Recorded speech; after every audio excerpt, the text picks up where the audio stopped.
Bismillahirrahmanirrahim. Assalamualaikum warahmatullahi wabarakatuh.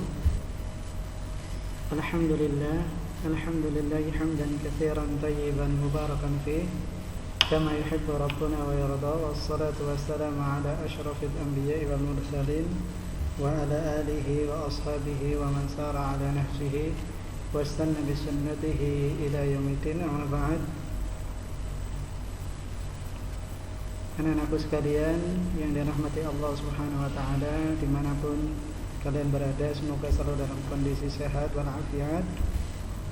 Insyaallah pada kesempatan kali ini ya, pada pembelajaran yang pertama kali ini dalam kondisi atau pembelajaran daring, insyaallah Ustaz menampu mapel fikih di kelas 12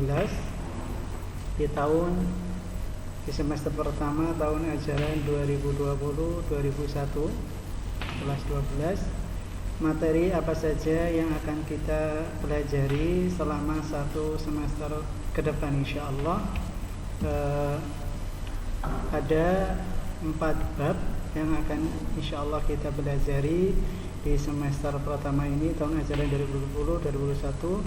Bab yang pertama yang akan kita pelajari yaitu bab jihad, kemudian jihad dan versus terorisme atau perbedaan jihad dengan teroris. Ya, itu bab yang pertama. Kemudian bab yang kedua, apa yang kita bahas yaitu tentang hubungan kaum muslim dengan non muslim.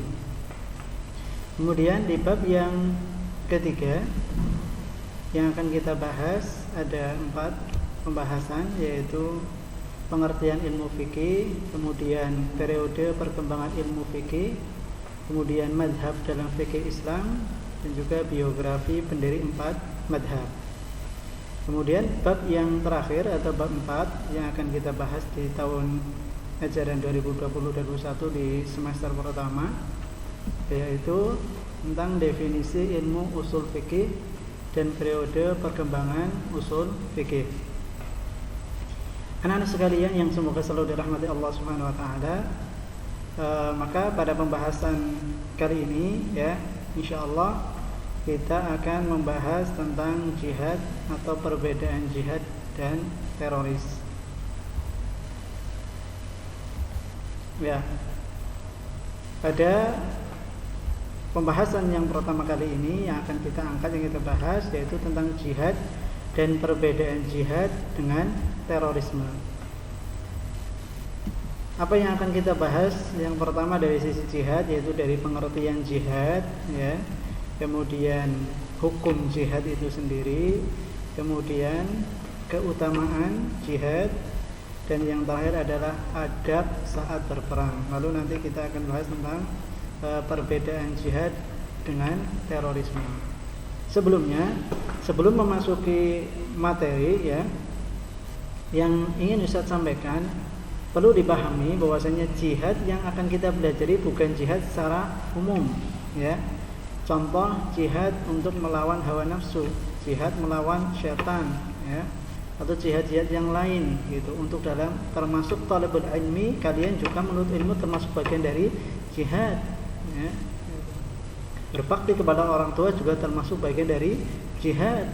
Namun jihad konteks yang akan kita bahas yaitu jihad secara fisik, maksudnya perang ya.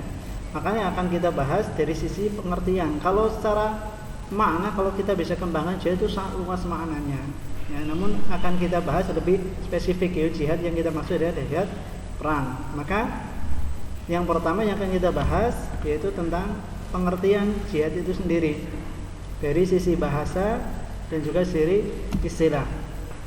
Yang pertama anak-anakku sekalian, membahas tentang bahasa. Jihad secara bahasa artinya mengerahkan segenap kemampuan, seluruh kemampuan, kekuatan, pikiran ya, yang kita miliki ya, itu kita kerahkan ya, sesuai ya apa yang kita miliki. Kemudian secara istilah, jihad di sini adalah mengerahkan segenap kemampuan untuk melawan musuh-musuh Islam. Perlu diketahui bahwasanya tadi kan sudah Ustaz sampaikan bahwasanya jihad yang kita bahas itu lebih spesifik, bukan jihad umum. Ada jihad umum, ya. Contoh melawan syaitan itu termasuk bagian dari jihad, ya. Musuh yang tanpa kelihatan. Tapi yang kita bahas adalah melawan musuh-musuh Islam, ya, demi untuk menegakkan kalimat Allah, kalimat Islam, kalimat tauhid, la ilaha illallah, baik secara fisik ataupun pemikiran, baik dengan harta, jiwa, kekuatan atau lisan. Ini semua sarana, ya, untuk memerangi atau melawan musuh-musuh Islam demi tegaknya kalimat tauhid, kalimat la ilaha illallah, ya. Ini yang akan kita bahas, ya. Jadi jihad, ya, itu secara definisi adalah, secara yang kita maksud adalah mengerahkan segenap kemampuan untuk melawan musuh-musuh Islam, ya. Siapapun selama yang ia lakukan untuk memerangi musuh-musuh Islam, ya, harus kita menegakkan demi kalimat Allah, ya. Di sini konteksnya jihad karena Allah Subhanahu wa taala sesuai dengan tuntunan syariat, ya. Dengan berbagai wasilah yang kita miliki, secara mungkin fisik, ya.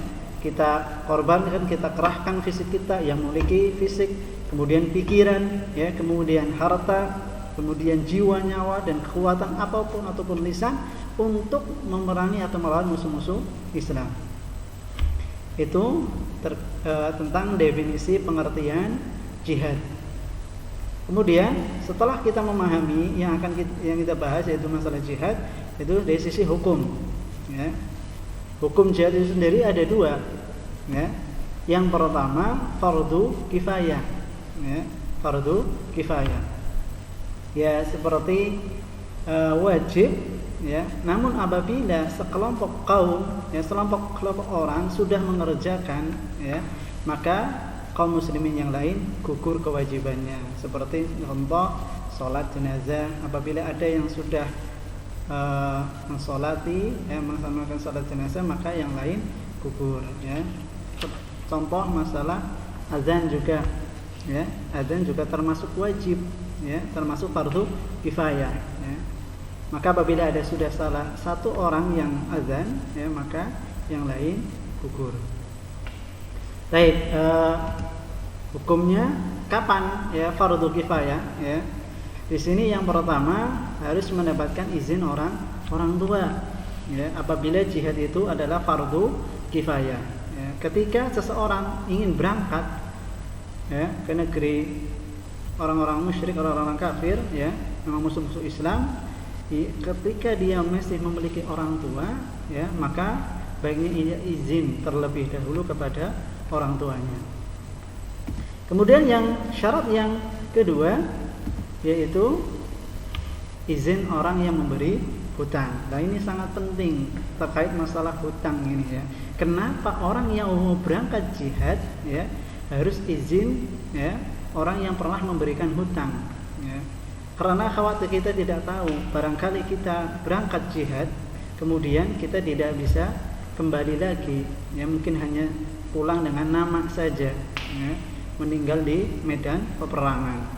Maka baiknya sebelum kita misal dapat izin orang tua, kemudian ketika kita pernah berhutang, ya, yang pernah memberikan hutang kepada kita, maka kita hendaknya izin kepada orang yang pernah memberikan hutang kepada kita, ya. Karena apa? Sekalipun dia jihad adalah amalan yang paling luar biasa, ya, puncak dari agama Islam, ya, puncak dari agama Islam adalah jihad. Maka tentunya ini jangan sampai, ya, karena apa? Bahayanya orang yang memiliki hutang, sekalipun dia meninggal di medan jihad, di medan peperangan, mati syahid, adapun ketika dia meninggal masih memiliki hutang, maka dia terhalang, ya, terhalang untuk masuk surga. Kemudian yang selanjutnya, syarat yang ketiga adalah mendapatkan perintah langsung dari pemimpin negara yang sah, ya. Dalam ini misal presiden atau siapapun, ya, pemimpin yang saat itu yang sah di negeri tersebut. Maka tiga syarat ini terpenuhi, maka jihad ini adalah fardu kifayah. Sekali lagi, fardu kifayah ini jihad, ya, dalam kondisi ketika bukan di negeri kita, di luar wilayah kita, ya. Tatkala misal di negara kaum muslimin, ya, diserang oleh orang-orang musyrik, oleh musuh-musuh Islam, ya, orang-orang kafir, maka misal kita ingin membantu saudara kita ya di wilayah tersebut, di negara tersebut ya, yang sedang konflik perang antara muslim dan non muslim, maka harus memenuhi 3 syarat ini ya. Apabila tidak memenuhi syarat 3 ini, maka tidak diperkenankan, sia-sia jihadnya. Kemudian yang selanjutnya, kapan hukum jihad menjadi fardu ain? Tadi kita berbicara bahwasanya jihad adalah fardu kifayah ya. Cukup sekelompok orang sudah menunaikan, maka yang lain tidak harus berangkat semuanya. Maka kapan hukum jihad itu menjadi fardu ain? Wajib secara individu. Setiap kita wajib untuk turun berjihad melawan musuh-musuh Islam. Di sini ada kondisi-kondisi tertentu jihad itu menjadi fardu ain. Secara umum jihad itu hukumnya fardu kifayah ya. Sekali lagi, apabila, maka di sini kapan menjadi fardu ain, wajib secara individu dalam kondisi ketika pemimpin negara yang sah memerintahkan seluruh rakyat untuk berperang ya. Maka ini menjadi setiap individu ya wajib untuk berperang. Kemudian selanjutnya, dalam kondisi ketika musuh memasuki wilayah negara atau daerah kaum muslimin ya. Ketika misal dalam kondisi wilayah Jawa Tengah diserang oleh orang-orang non muslim, na'udzubillah min dzalik, orang-orang kafir, maka warga atau penduduk yang tinggal di wilayah tersebut mau tidak mau harus ikut berjuang ya, berperang melawan musuh-musuh Islam atau orang-orang kafir yang telah memasuki wilayah negara atau daerah tersebut ya. Ini yang kedua. Ini dalam kondisi yang kedua. Kemudian kondisi yang selanjutnya ya, ketika perang telah berkecamuk ya, sudah konflik sudah terjadi, mau tidak mau maka wajib setiap individu yang memiliki kemampuan ya untuk berperang berjihad ya, maka ini menjadi fardhu ain, wajib secara individu ya. Kemudian dalam kondisi apa lagi, yaitu dalam kondisi ketika ada seorang yang mempunyai keahlian di bidang perang dan tidak ada orang lain yang mempunyai keahlian tersebut, maka kondisi ini juga termasuk jihad yang menjadi fardu ain ya. Misal di kota atau di daerah Purwokerto ini, wilayah Purwokerto ini tidak ada yang mampu kecuali hanya satu orang yang mampu, maka dia wajib ya untuk membantu saudara-saudara kaum muslimin yang sedang melawan orang-orang kafir. Itu dari sisi hukum ya, dalam kondisi kapan fardu kifayah dan kapan menjadi fardu ain. Setelah kita mengetahui definisi jihad ya yang kita bahas, kemudian hukumnya ya, tadi ada fardu ain, ada fardu kifayah ya, dalam kondisi tertentu kapan menjadi fardu ain. Kemudian selanjutnya yang akan kita bahas yaitu tentang keutamaan jihad fi sabilillah ya, fadilah. Begitu banyak ya hadis-hadis ya ataupun ayat-ayat Al-Qur'an ya yang berbicara tentang fadilah, keutamaan jihad fi sabilillah, di jalan Allah Subhanahu wa taala. Namun Ustaz hanya menyampaikan satu hadis Nabi sallallahu alaihi wasallam tentang fadilah, keutamaan jihad fi sabilillah. Di sini Nabi sallallahu alaihi wasallam pernah ditanya oleh para sahabat ya tentang jihad. Ya Rasulullah ya, dikatakan Nabi sallallahu alaihi wasallam oleh sahabat Abu Hurairah radhiyallahu anhu, ma ya'dilu jihad fi sabilillah azza wa jalla ya. Amalan apa yang setara sebanding dengan jihad di jalan Allah ya. Qal la tastada'unahu, kata Nabi Muhammad sallallahu alaihi wasallam, kalian tidak bisa mengerjakan amalan ya yang setara dengan jihad. Kata Nabi sallallahu alaihi wasallam, qala fi tsalitsah ya, sampai 2 kali atau 3 kali para sahabat ya mengulangi pertanyaan yang tadi ya, adakah amalan yang setara dengan jihad fisabilillah. Kemudian mathalul mujahid fi sabilillah kamathalis sha'imil qa'imil qanit bi ayatillah la yafturu min siyamin wala salatin hatta yarji'al mujahid fi sabilillah ta'ala. Kata Nabi Muhammad sallallahu alaihi wasallam ya. Perumpamaan orang yang berjihad di jalan Allah Subhanahu wa taala itu seperti orang yang berpuasa, salat dan khusyuk dengan membaca ayat-ayat Allah. Dia tidak berhenti dari puasa dan salatnya sampai orang berjihad di jalan Allah taala itu kembali ke negerinya. Subhanallah, ya. Jadi tidak ada yang menandingi amalan jihad, ya, di dalam syariat Islam. Subhanallah, jihad ini tertinggi, ya, karena dirwatus samani Islam, ya, puncak dari kejayaan Islam itu adalah dengan jihad. Namun perlu dipahami, ya, perlu dipahami anak-anak sekalian bahwasanya meskipun tujuan jihad, jadi ketika awalnya bahwasanya jihad itu kondisi yang terakhir apabila kaum musyrikin atau orang-orang non muslim, ya, tidak mau diajak untuk memeluk Islam. Nah, nanti ada kondisi terkait adab-adab perang, ya, adab perang ketika kaum muslimin ingin memperluas wilayah Islam untuk menyebarkan dakwah, ya. Yang pertama adalah dakwah diutusnya para nabi dan rasul adalah untuk bertauhid kepada Allah Subhanahu taala. Jadi kita mengajak orang-orang untuk memeluk, beribadah kepada Allah Subhanahu wa taala, menyembah Allah Subhanahu wa taala, ya. Itu bukan semata kena kekerasan, tetapi dengan muamalah, dengan akhlak, ya, dengan akhlak, bukan hanya sekedar perang, ya, dalam kondisi-kondisi tertentu, ya. Ini terkait masalah fadilah atau keutamaan jihad fisabilillah, dan banyak sekali bahwasanya orang yang mati syahid, ya, dikatakan bahwasanya dia dapat memberikan syafaat kepada saudara keluarganya, ya, itu.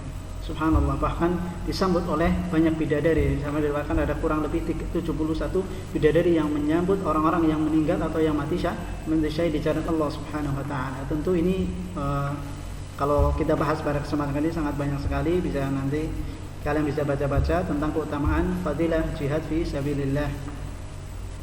Kemudian, ya, itu dari sisi keutamaan jihad fi sabilillah, ya. Kemudian adab saat berperang, ya. Adab saat berperang, ya. Di sini adab-adab dalam berperang, ya. Subhanallah, ya. Dalam ketika kita adab-adab masuk ke kamar mandi saja ada adabnya dalam Islam, ya.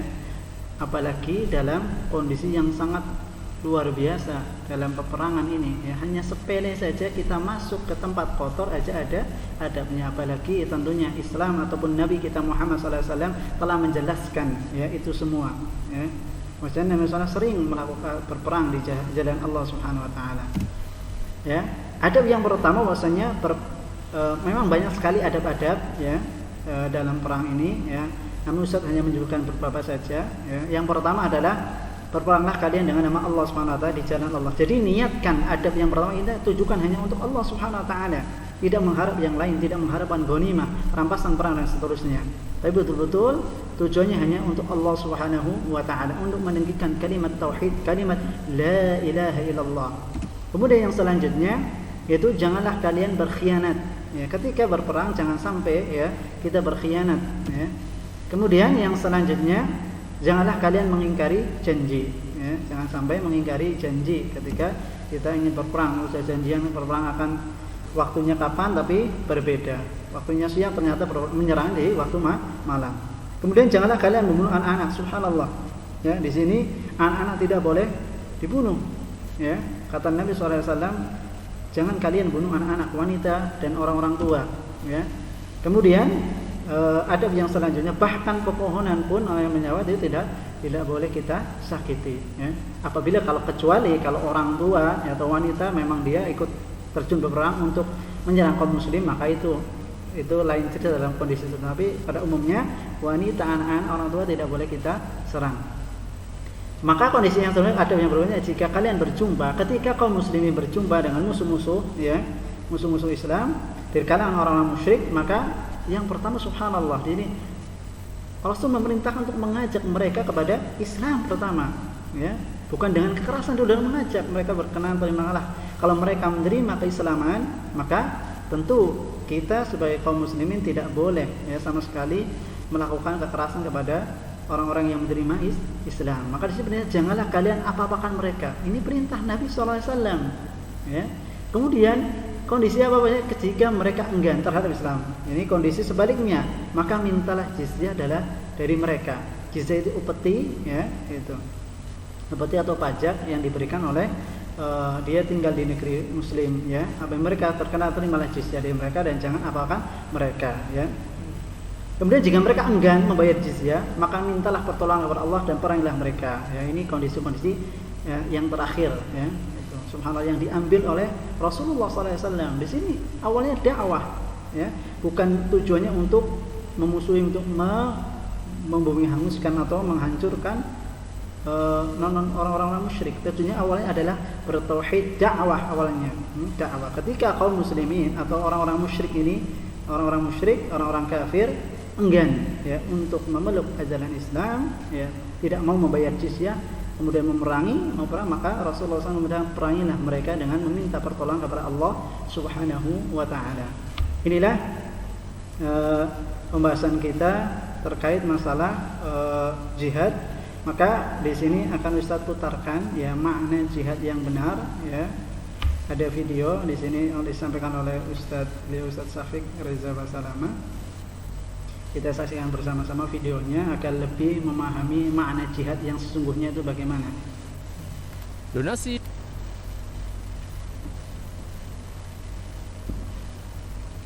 Assalamualaikum warahmatullahi wabarakatuh. Alhamdulillah wassalatu wassalamu ala Rasulillah, amma ba'd. Ini ngapain?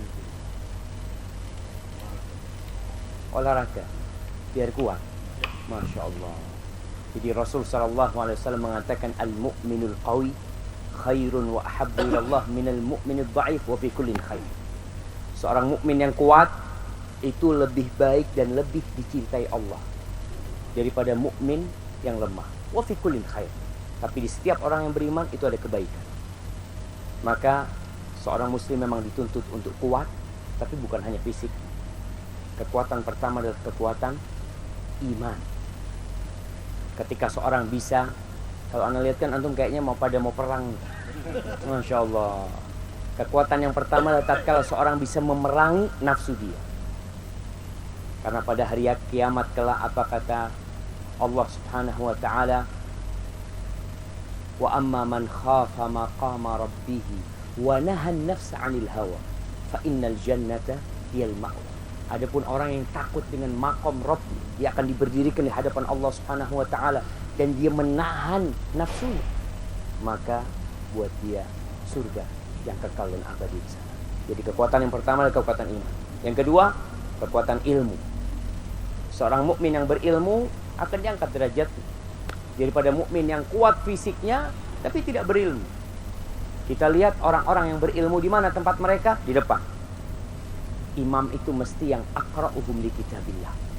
Yang jadi imam siapa? Apakah orang yang paling kuat fisiknya? Enggak. Apakah yang paling panjang jenggotnya? Enggak. Tapi yang paling pintar, yang paling paham dengan Al-Qur'an kan. Maka ilmu harus kuat. Soalnya kalau ilmu enggak kuat, badan kuat, semangat kuat, ilmu enggak kuat, terjadi model-model orang-orang yang ngebom sana, ngebom sini, hanya modal semangat tapi salah ilmu. Maka jangan sampai itu terjadi. Maka perlu belajar ilmu. Kalau kita bicara ilmu, yang pertama sepelajaran adalah tentang tauhid. Tentang tauhid, bagaimana mentauhidkan Allah Subhanahu wa taala. Baik, kemudian kekuatan yang ketiga, kekuatan semangat.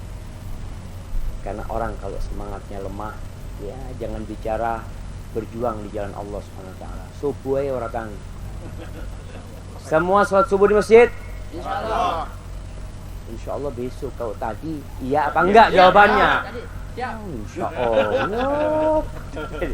Nah, ada orang yang bicaranya besar tapi cuma ngomong doang. Maka usahakan kita termasuk tadi yang semangatnya kuat, apalagi di masa fitnah seperti ini. Maka harapan anak untuk yang latihan seperti ini, niatkan lillahi ta'ala. Niatkan memang untuk membantu negeri ini kelak. Karena bagaimanapun kata Rasulullah SAW, man mata walam yaghzu walam yuhaddits nafsahu bil ghazwi mata ala syu'batin minan nifaq. Barang siapa yang mati dan belum pernah berperang dan belum pernah dalam dirinya dia niat untuk berperang, maka dia mati di atas salah satu cabang kemunafikan. Maka niatkan untuk membela negeri kita, tentunya agama Allah yang pertama.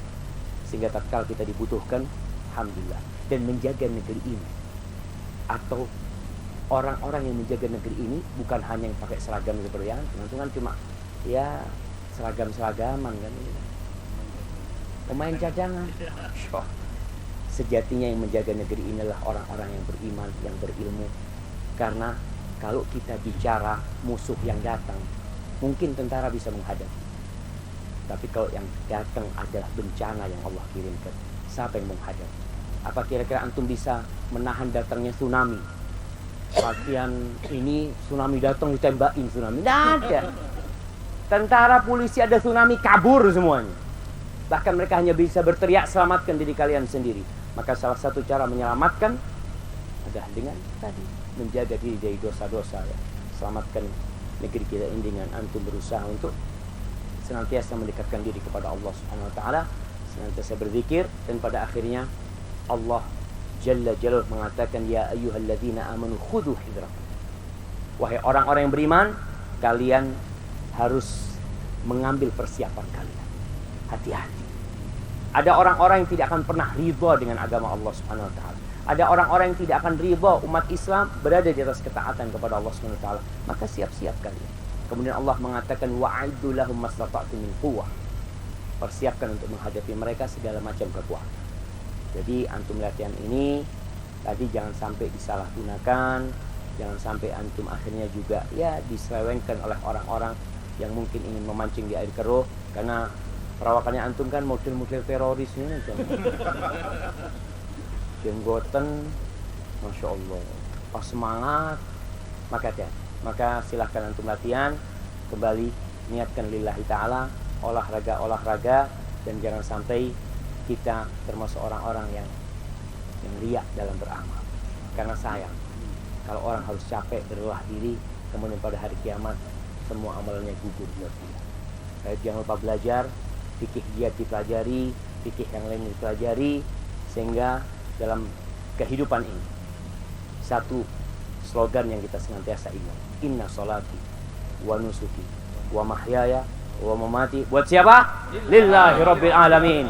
Ya Allah, barakallahu fikum. Assalamualaikum. Ya Allah, berangkat sudah, ngapain di sini? Nunggu komando, udah di komando.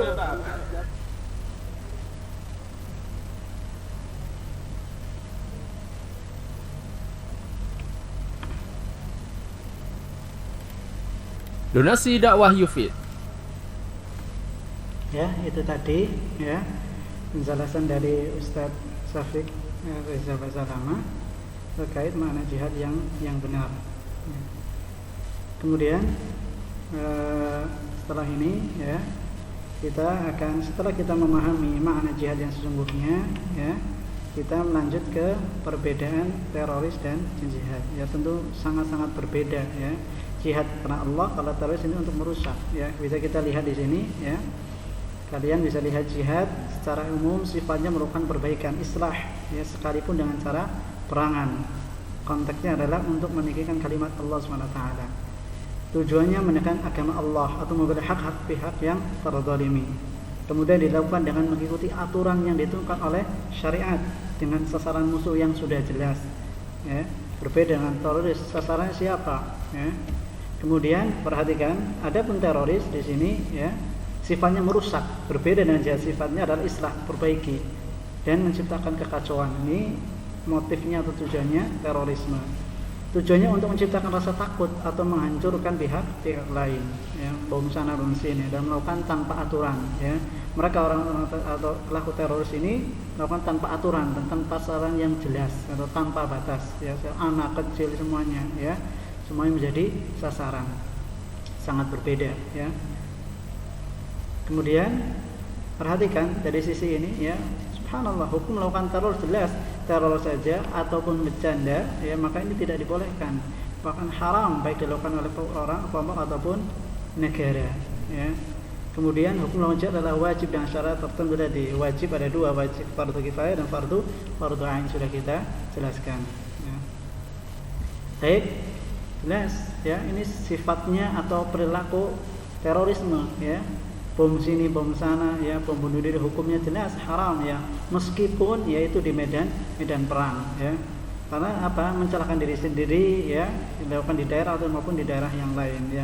Daerah perang atau daerah damai itu tetap sama, itu hukumnya haram. Ya, meskipun dalam kondisi kita memerangi orang-orang kafir, kita bom bunuh diri di masuk barusan, ada sebagian riwayat memang ada ya, sebagian riwayat mengatakan bahwasannya apabila kita masuk ya ke barisan orang-orang musyrik atau non-muslim ya, orang-orang kafir ya, untuk membunuh banyak orang ya, ini dalam kondisi itu ada riwayat mengatakan itu boleh, itu kondisi-kondisi tertentu, tapi hakikatnya tidak boleh, tidak dibenarkan ya.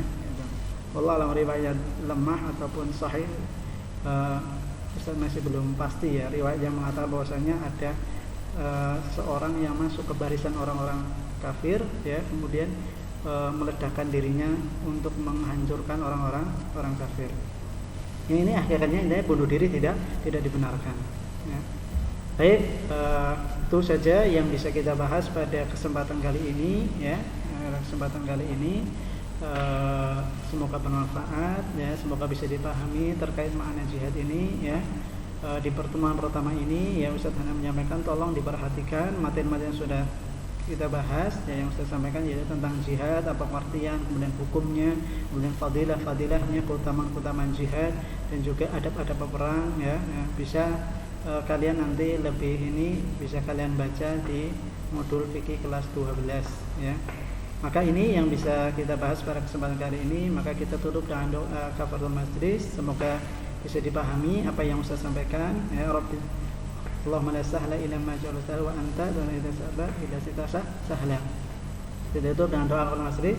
Subhanakallah wa bihamdika asyhadu an la ilaha illa anta astaghfiruka wa atubu ilaik. Assalamualaikum warahmatullahi wabarakatuh.